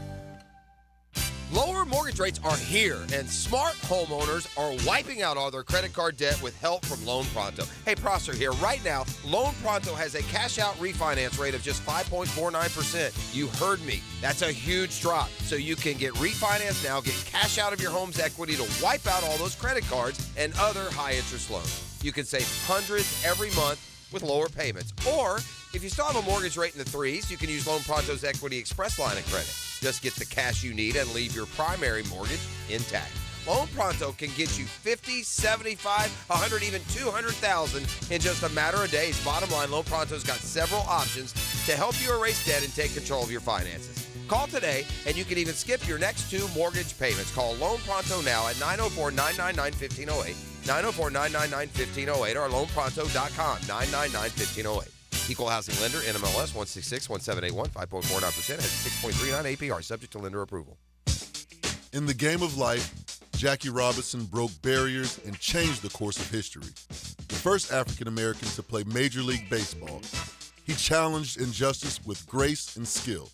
Robinson, a symbol of courage, proving that one person can transform the game and society. I'm E.T., and this Black History Month profile on 1010XL is brought to you by Instant Keys. Fast, honest, reliable locksmith service. The First Coast Games is an annual corporate challenge to introduce fun activities into the workplace and focus on your employees' health and wellness goals, with some friendly competition, of course. Registration is now open through the First Coast YMCA for both recreational and challenge divisions, including pickleball, cornhole, volleyball, flag football, and other team sports. The games will begin in March. Register your company and teams at fcymca.org. Fish are good at hiding. Captain Kevin can help you find them. Oh yeah, that's a big one. Find more fish on the Ring Power Fishing Forecast Show. Thursday nights at 6. Brought to you by Awaken 180 Weight Loss on 1010XL AM. Hey folks, Mike Dempsey here for Pella Windows and Doors. Look, it's kind of cooling down right now. I love opening my windows up this time of year. If you're looking to upgrade your windows in your home, I want you to visit the Pella showroom on Phillips Highway. Ask about their latest hurricane and impact-resistant windows and doors, rated #1 by Consumer Reports in all 3 main window categories. You want quality, style, and protection? Visit PellaJacks.com and the showroom on Phillips Highway just north of Bay Meadows. That's Pella Windows and Doors, online at PellaJacks.com. A customer called Rooter saying they had some nasty stuff backing up inside their home. So we went with our camera to look inside their plumbing lines. And sure enough, tree roots in the sewer line. Need to see what's blocking your lines? Call our team to locate the issue and provide solutions to resolve it. 904-862-6769. Visit DuckDuckRooter.com. Proud partner of the Jacksonville Jags. Duck Rooter, your fully insured and certified plumbing contractor, residential and commercial. Men suffering from ED or PE, you'll see instant results on your first visit at Prime Men's Medical Center. For a limited time, your initial consultation and first treatment are totally free. You'll even get a gift that enhances performance in the bedroom. Call 904-664-8217. At Hidden Hills Golf Club, we truly love the game of golf. We invite you to book your next tee time here and enjoy a golfing experience that you might not find at other public facilities. Visit us at hiddenhillsgc.com. You'll be glad you did. People who suffer from arthritis are getting real pain relief with exciting biologic therapies at QC Kinetics. The success rate is there, and there's no better way to treat yourself when it comes to dealing with pain. Meet Tyler Vale, co-founder of QC Kinetics, who says they can't cure arthritis, but they can treat the pain. If you think of the tide coming in and out on the beach and what it does, it erodes the sand, right? Can't stop the tide, but eventually when the sand or the beach gets bad enough, we backfill that beach with sand so that we get generations of enjoyment with that beach again. And the same thing happens with your knee or your shoulder or your hip or your back. We want to backfill the problems that have happened to this point. I'm not stopping the tide, so I'm not stopping the arthritis, but I want to get generations of enjoyment out of those joints again. Call QC Kinetics now for your free consultation. Learn more about how restorative biologic therapies can get you real and lasting joint pain relief. Call QC Kinetics, 904-274-5522. That's 904-274-5522. 904-274-5522. 1010XL is presented by Farah and Farah, exclusive injury law firm of the Jacksonville Jaguars. Protecting you and your family. Call 396-5555. Jacksonville. This is Hacker After Dark on 1010XL. 24 minutes after the 9 o'clock hour. We'll take you up to 10 o'clock as we do every night. 1010XL, 92.5 FM. Coming up next, Jaguar off-season's really going to get into high gear very quickly. As we mentioned, Monday, March the 11th is basically when NFL free agency begins. That's the negotiation period. And then Wednesday, March 13th is when the league calendar begins and pen can meet paper. So we're 5 weeks from tonight away from NFL free agency. At that point, we will have clarity on Josh Allen. At that point, we should have some sort of clarity on Calvin Ridley. And on the other Jaguar free agents, look, it's not just those two. It's Ezra Cleveland. It's Trey Herndon. It's DeJuan Smoot. It's Jamal Agnew. What guys are going to be released for salary cap reasons? You're going to start seeing that in the coming weeks to get ready for Monday, March the 11th. And with that as a backdrop, Mike Giannetti is the founder of Spot Track. That is the website to go to this time of year. Contract numbers, dead cap money, cap savings, potential contracts in the making. Spot Track's got it all. They've done it for years. Mike Giannetti is the founder of that website, and we're going to kind of lay out a blueprint to the Jaguar offseason with Mike Giannetti of Spot Track coming up in just a moment here on Hacker After Dark. We will get much more into Super Bowl 58 as we move deeper into the week. We will go out to Kansas City. We will go out to San Francisco later in the week as well. I can tell you it's early, but I'm leaning Chiefs. If for no other reason Kansas City has Patrick Mahomes and San Francisco doesn't, I'm not going to say I'm necessarily rooting for Kansas City, but that's at least the direction I'm leaning with Patrick Mahomes and the Chiefs. We'll see what happens as the week goes on. But it's all about the Jaguars right now. Let's talk offseason. Let's talk free agency. Let's talk contract extensions. What do the Jaguars need to do? What are they financially viable to do? Mike Giannetti, the founder of Spot Track, the website this time of year when it comes to NFL free agency, he's next. Hacker After Dark on a Monday night in Jacksonville, Florida, and we're glad you're with us. It's 1010XL and 92.5 FM. This is Kyle Busch. The Candyman comes. Kyle Busch gets it done at Charlotte. He is now won everywhere. And you're listening to 1010XL Jack Sports Radio. 15,000 workers. I'm Brian Rose from Remedy Staffing. We survey 15,000 blue-collar workers each year to better understand what drives quality and dependability in our workforce. The survey shows when looking for a new job, the initial pay rate, job security, and safety while working are the most important factors for hourly workers. If you're an employer and would like to learn more about the voice of the blue-collar worker, please call us at 904-528-1933. Hey, Scarline here. Tired of missing out on the conversation due to hearing loss? At Jacksonville Hearing and Balance, their team of audiologists led by Dr. Douglas Green can help you rediscover the joy of connection. Visit jhbi.org today. So I'm here with Danny Van Sickle, director of the Electrical Training Alliance. Danny, tell me about your program. Hey, Rick, we're a 5-year electrical apprenticeship. Our students start out making over $30,000 a year and right now graduate making over $80,000 a year, including benefits. There is no tuition and no student debt. You just have to apply and get accepted. Did you say no tuition and no student debt? You heard that right, Rick. Once you're accepted into the program, your only costs are the books and the course fees, around $700 a year. Wow, that sounds like an amazing opportunity. How can I learn more? Just go to etajax.org and you can apply there. Bueller Air Conditioning presents Are You Cool? Today's lucky contestant, a coffee filter repairman from Jacksonville Beach. Meet Dave Carvelis. Great to be here, Pat. No time for chit-chat, Dave. Here's your question. Your AC has been acting up. Do you A, ignore it and hope it gets better on its own? 2, take off all your clothes when you watch TV and hope that does the trick? Or C, call Bueller Air Conditioning? Oh, jeez.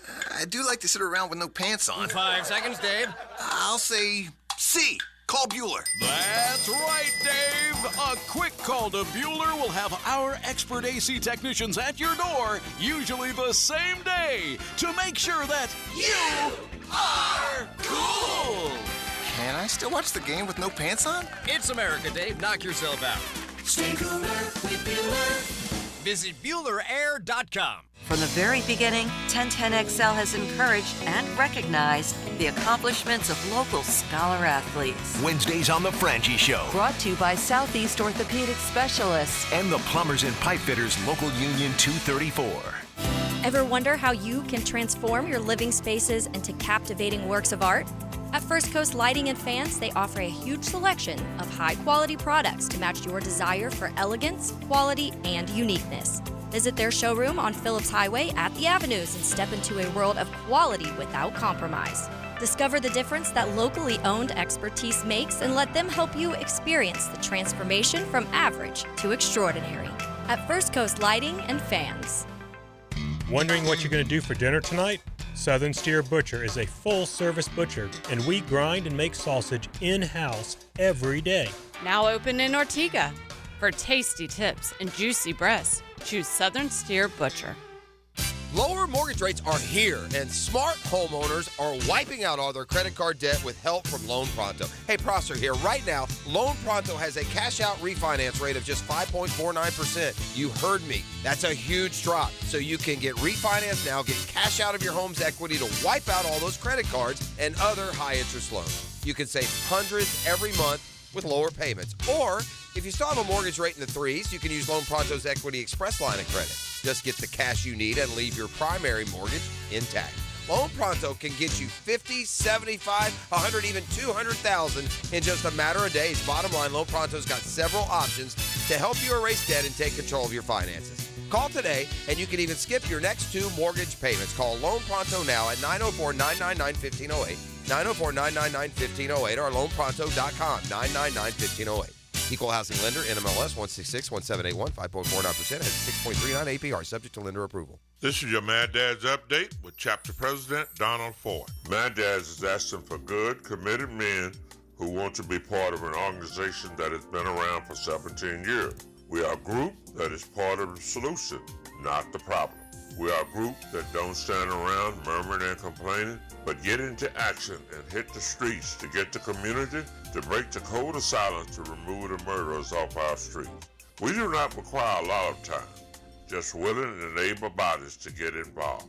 We've had far too many murders this year already not to get involved. If you want to be part of this great organization, call 904-718-1649. We're looking for men, not men acting like boys. Hit me on Facebook and tell me what you think. For information about Mad Dad, go to Mad Dad's Jacksonville chapter Facebook or MadDadJacksonville.com. 1010XL is presented by Farah and Farah, exclusive injury law firm of the Jacksonville Jaguars. Protecting you and your family. Call 396-5555. Jacksonville. Let's ring up another guest on the All-Pro Roofing phone line. Back here on 1010XL at 92.5 FM in the city of Jacksonville. Ryan the Hacker Green here with you. Glad you are with us. All eyes on the Super Bowl coming up next week. But, of course, all eyes here in Jacksonville are on the late season collapse. And what are we going to do about it this offseason? With that, free agency is less than 40 days away. That means it is Spot Track time. That is the best website out there for salary cap information. I love it. And their founder is Mike Giannetti. He's always kind enough to join us here on 1010XL in Jacksonville. Mike, how we doing? Busy, but well. Appreciate it. Thank you. Hey, Mike, I know you're busy, and thank you for taking time out. All right, I want to talk about the offseason for the Jags. Let's take a look back, Mike. They were 8-3, man. And for a few hours, they were the number 1 seed in the AFC. And then it got destroyed in front of our very eyes over the last 6 weeks. What were your thoughts on the collapse here in Jacksonville? Yeah, it's kind of tough to explain. Everything's set up. They kind of, had their own destiny in front of them. And for whatever reason, that offensive sputtered. And I think the secondary certainly let them down as well. So you're in a situation where Trevor Lawrence went from a slam dunk extension conversation to what the heck we do with this entire offense. And that includes notable free agents and some of your offensive line. And I just think you had deficiencies or maybe weaknesses show up for those past 6 to 7 weeks that make this a much more complicated offseason than I think many anticipated it was going to be. There's no doubt about that. And look, let's dive in. And before we do that, I assume most everybody listening knows about Spot Track, Mike. You're the founder of it. But for people that don't, tell them about your website. Again, I think it's the best one out there for this type of information. I appreciate it. Yeah, so we're not just in the NFL. We're tracking professional sports contracts and team salary caps and luxury tax hits for pretty much every professional sport we can get our hands on at this point, and that includes women's sports and the NHL and soccer and car racing and everything at this point. So certainly this time of year, it's mostly about the NFL and running salary cap numbers and projected contracts for free agency. But whatever you're into, we're probably tracking it on Spot Track. Mike Giannetti of Spot Track. All right, Mike, let's dive in. The two big ones right off the bat. Josh Allen is scheduled to become a free agent. All thoughts are that he won't get out of Jacksonville, whether that means the franchise tag or a re-signing prior to March 11th. Josh Allen, what type of market is he going to have? What type of money do you expect him to get? Yeah, I just finished a sort of a quasi rankings for these free agents, and he's fourth on my list. So that tells you everything you need to know about where things are headed for Josh Allen financially. I think that $22 million franchise tag is a no-brainer, at least as a starting. And quite frankly, I have a feeling that Jacksonville may be privy to let him play that out. Will he? I don't think so. I don't think he's going to sign that because he knows where things are headed. And just from a mathematical standpoint, we're talking $25 million a year. So 4 years, $100 million is what I have his projected contract at right now. So Jacksonville will play this thing a little bit because, like I said, there's so many now decisions to make. But this guy's a slam dunk. He has been now for the better part of a couple of years. And there's at least $100 million in his future. Some point in time. If it is 4 years, $100 million, if it's roughly $25 million a year, where would that put him among the highest paid edge rushers in the league? Yeah, top 10, right? I mean, Nick Bosa and those guys are 30 at this point now. TJ Watt in the 27s, and Joey Bosa is about 27. So it's in that conversation, 6th, 7th, I think, without looking at right now. But I think that's probably where he belongs. I'm not sure it's a reset the market type situation just yet, but if for whatever reason he does hit the open market, you can bank on him going to the top because there will be 10 to 12 teams immediately in on this guy, and that's always a bidding war price tag. If he hits the open market, there will be riots here in Jacksonville from Jaguar fans, I can assure you. Mike Giannetti, the founder of Spot Track, here with us on 1010XL in Jacksonville. Calvin Ridley is the more complicated one, Mike. Now, the thought is, if you were to get a re-signing of Josh Allen done prior to March 11th, you could then franchise Ridley, and then you would not owe the Falcons a second-round pick if you re-sign him. But if they are not able to re-sign Allen and have to use the tag there, thus Ridley would probably hit the open market, and then it becomes probably an issue for the Jaguars. That's how I see it. That's exactly how I see things. Is you got to keep this guy around right now because I think you're losing Zay Jones off this roster from a cap standpoint. So you're already going to have to replenish this room a little bit as it is. And I think he showed enough. I know there were some drops and some missed routes and things like that, but that's every team right now reevaluating their 2023. The tag's about $20 million. I've got him worth about 17 to 18 million a year. So we're in about the same ballpark if we're talking about that conversation, at least through the offseason. But to me, it's about keeping him inside of Jacksonville's control for at least a few more months to ascertain what they can do with him from a long-term standpoint. Again, a lot depends on the franchise tags around the league, but, I mean, the free agent crop is very good, but it could dry up pretty quickly. We'll see about Mike Pittman in Indianapolis. We'll see about T. Higgins in Cincinnati, even Mike Evans in Tampa. What are you hearing about potential franchise tag with those other guys? Because if they get tagged, Ridley will just keep going higher and higher and higher. Exactly. You don't want to have a situation where he's the wide receiver on the market. That's for darn sure. Pittman's a slam dunk franchise tag. I would say T. Higgins is a more probably likely, although their cap situation in Cincinnati is certainly a desire. Tampa Bay will not franchise tag Mike Evans because of what he made last year. It's actually more than what this $20 million tag probably comes in at. So they're going to have to figure out either an extension or they're going to have to live with him walking in the market in Tampa Bay on March 13th. So that's a name to have out there for sure. But Ridley's going to be in this top 5 conversation one way or the other. So that's why I'm leaning franchise tag with this player, which means you've got a lot of work to do on Josh Allen in the next couple of weeks here. Mike Giannetti, the founder of Spot Track. All right, I want to get to some of the dead cap numbers and some of the guys that may end up getting released. You mentioned Zay Jones in a moment, but let's go to Trevor now. I mean, Mike, we saw last year Justin Herbert got paid after year 3. Joe Burrow got paid after year 3. Trevor did not have a great year 3 by any stretch of the imagination. Would it be cost effective to pay him now and not wait till after year 4? Again, they still control his rights for many years. How do you see this playing out with Trevor Lawrence in Jacksonville? I don't think so. I thought about it that way as well, right? Should they try to kind of buy low on their quarterback right now, just anticipating that he's going to find it over the next 2 seasons, right? The 4th and the 5th year option. I don't think that's the way to go, because either way, you're slamming $150 million into this contract early, right? Whether that's a gigantic signing bonus or 2 signing bonuses over the next 2 seasons. I think I'm slow playing this thing. I really do. And I understand that he may have a problem with that, and his agent may, try to bring up some situations this offseason that are going to hurt some feelings. But I have a feeling that the best approach here is just to ride this out. You're going to exercise the 5th year option, in the 22s, which gives you basically 3 years of control, right? This year, next year, and the franchise tag in 2026. So there's plenty of money to be had here. I just don't think you can put that 150 fully guaranteed at signing out there right now, which is really what the going rate is, knowing that players like Dak and others are about to go, reset this thing from the top down again. So it's a market that won't stop moving.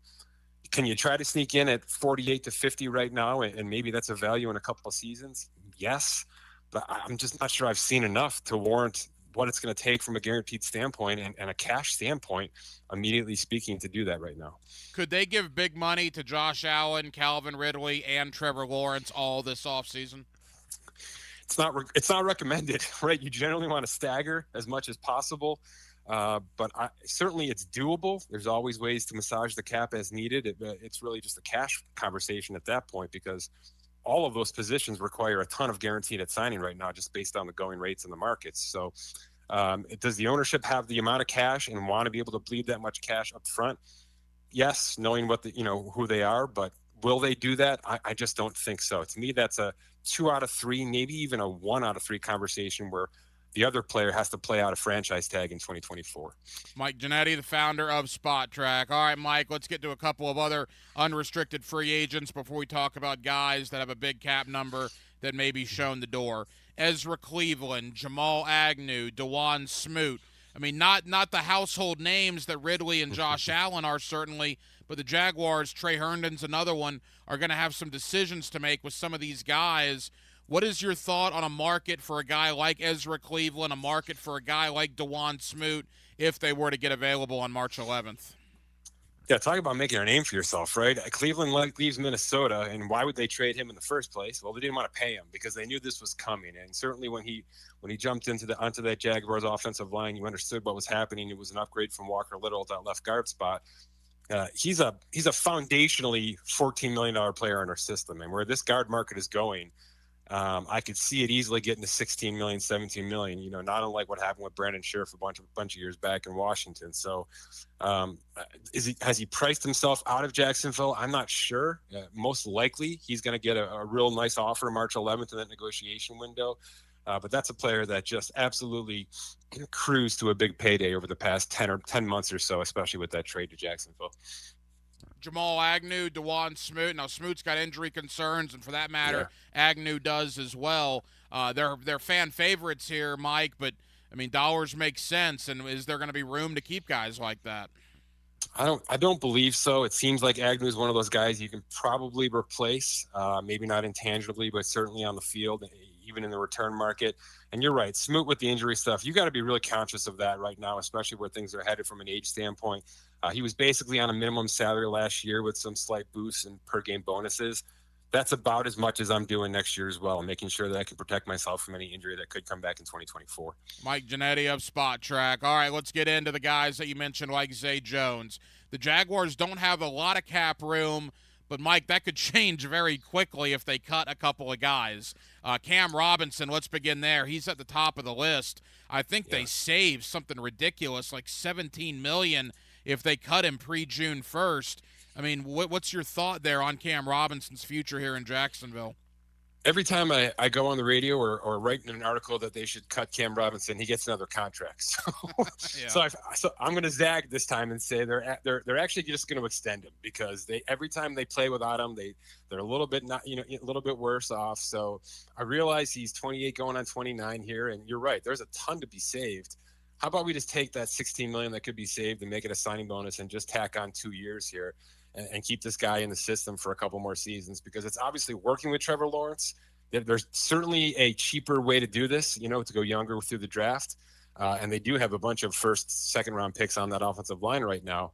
I'm just gonna say they continue to do this with him even through the suspensions.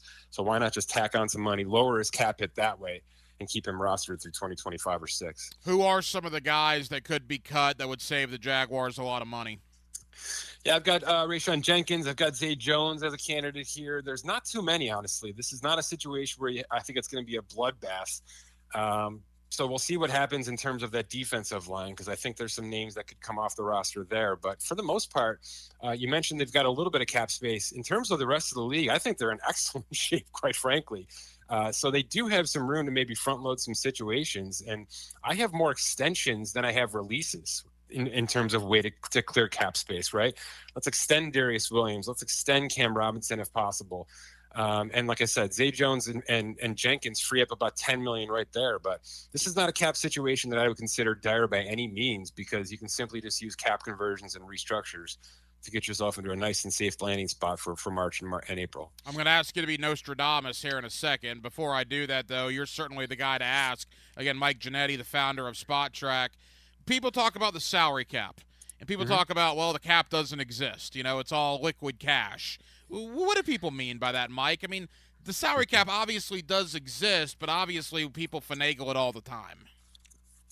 Yeah, let me give you a really good example here. So let's use Cam Robinson right now as the example I just gave you, right? He's got a $16 million salary, base salary. So that's basically what his paycheck will be for 2024 if he stays on this contract.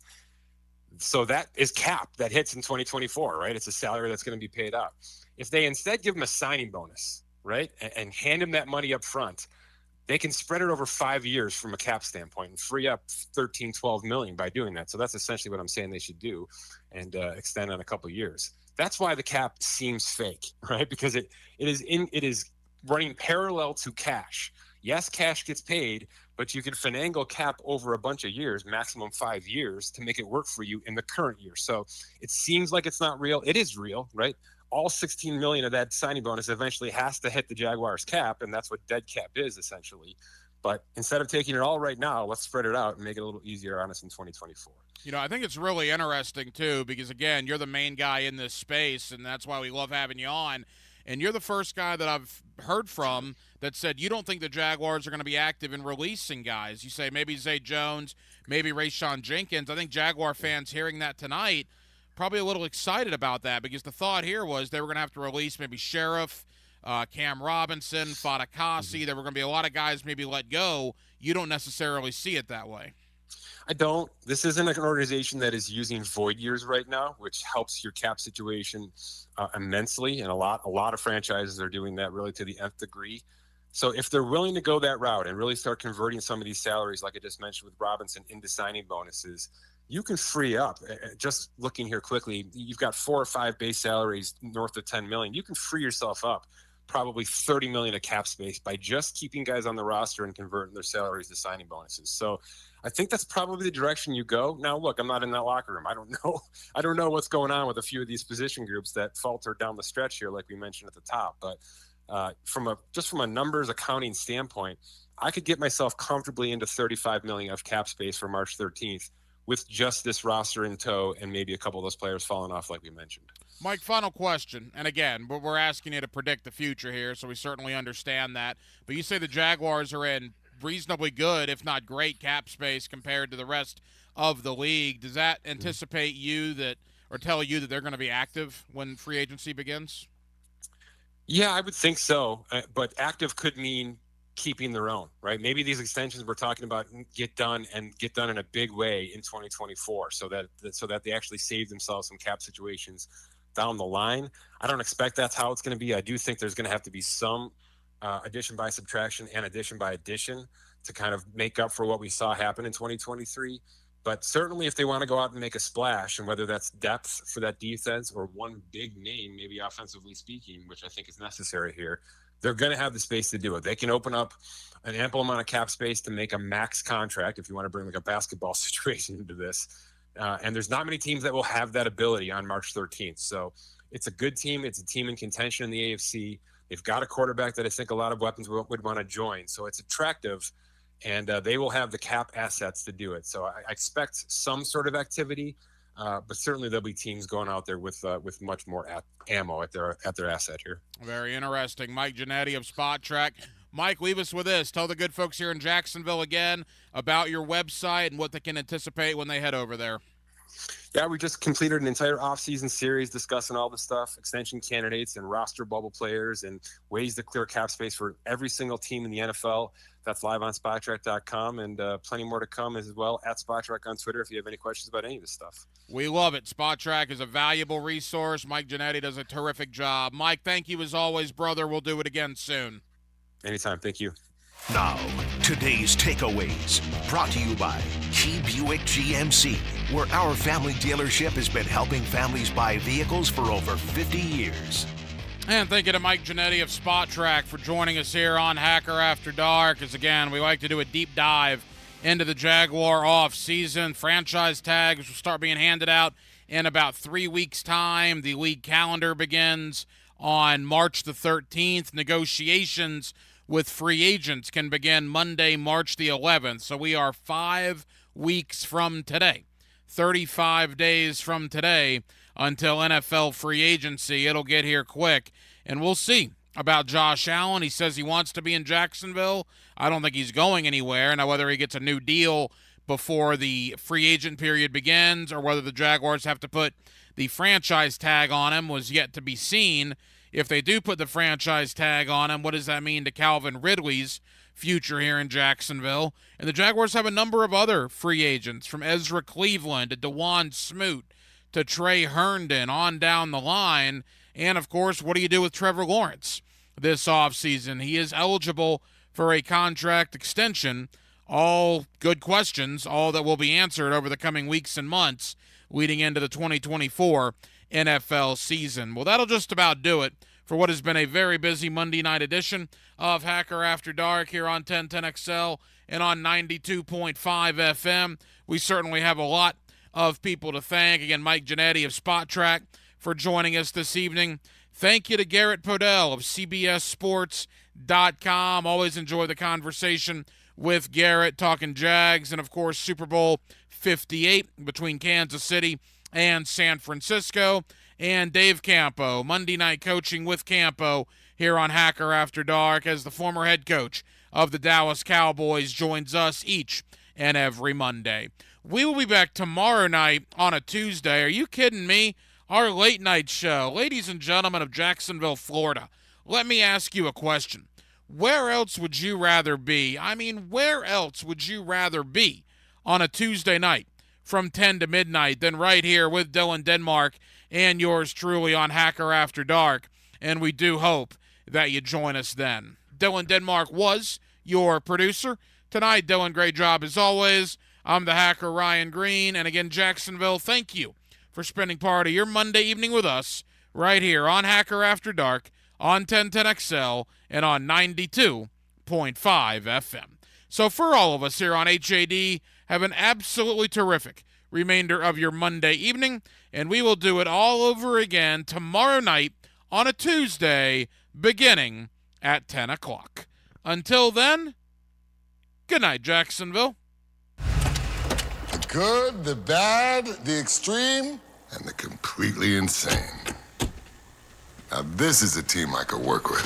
Just the right blend of misfits to make life more interesting.